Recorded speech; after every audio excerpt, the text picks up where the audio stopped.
नमस्कार, मैं हूं आपके साथ कविता राणा। हर साल की तरह इस साल भी फोर्ब्स ने दक्षिण एशिया के अमीर लोगों की सूची जारी की है, लेकिन इस बार इसमें कुछ दिलचस्प नाम हैं। जी हाँ, इस बार इस पत्रिका ने नेपाल के एक अमीर शख्स को शामिल किया है, लेकिन हम उनके बारे में बताएंगे उससे पहले फोर्ब्स की सूची को देख लेते हैं। फोर्ब्स ने साल 2020 के 100 सबसे अमीर भारतीयों की सूची जारी कर दी है।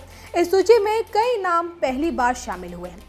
टॉप 100 अमीरों की संपत्ति में 2019 के मुकाबले 14% यानी कि 517.5 अरब डॉलर का इजाफा हुआ है। रिलायंस इंडस्ट्री लिमिटेड के चेयरमैन मुकेश अंबानी लगातार 13वें साल भारत के सबसे अमीर शख्स बने हुए हैं कि हाल ही में रिलायंस समूह की जियो प्लेटफॉर्म और रिलायंस रिटेल में कई वैश्विक कंपनियों ने निवेश किया है और जिससे उनकी संपत्ति में बहुत ज्यादा इजाफा हुआ है। इसी लिस्ट में विनोद चौधरी को शामिल किया गया है। विनोद सीजी कॉर्प ग्लोबल को नियंत्रित करते हैं और नेपाल के एकमात्र अरबपति हैं। उनकी सबसे बड़ी संपत्ति नेपाल के नबील बैंक और लोकप्रिय वाई वाई नूडल्स बनाने वाली कंपनी सीजी फूड्स की नियंत्रित हिस्सेदारी है। वाई वाई का भारत, सर्बिया और बांग्लादेश में मिस्र में एक नए निर्माण के साथ विदेशी कारखाने हैं।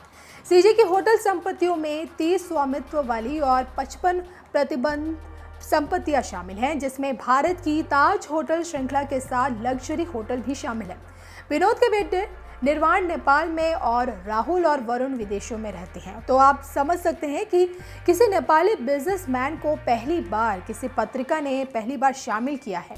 इसके साथ ही साथ नेपाल के साथ भारत के संबंध काफी नाजुक दौर से गुजर रहे हैं और इसी बीच एक पत्रिका द्वारा नेपाल के बिजनेसमैन का नाम आना, अब लोग नेपाल और भारत की तुलना कर ओली से मजे लेने लगे हैं कि एक कमजोर देश कैसे एक विशाल देश को धमकाता है। लेकिन भारत अब भी बिना आवेश में आए नेपाल के बारे में सोचता है।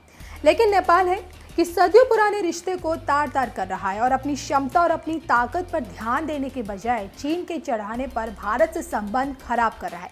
अब देखना होगा कि आखिरकार नेपाल को बुद्धि कब आती है। जो भी फिलहाल तो नेपाल को खुश होने का मौका मिल गया है कि पहली बार कोई उनका आदमी फोर्ब्स की सूची में शामिल हुआ है।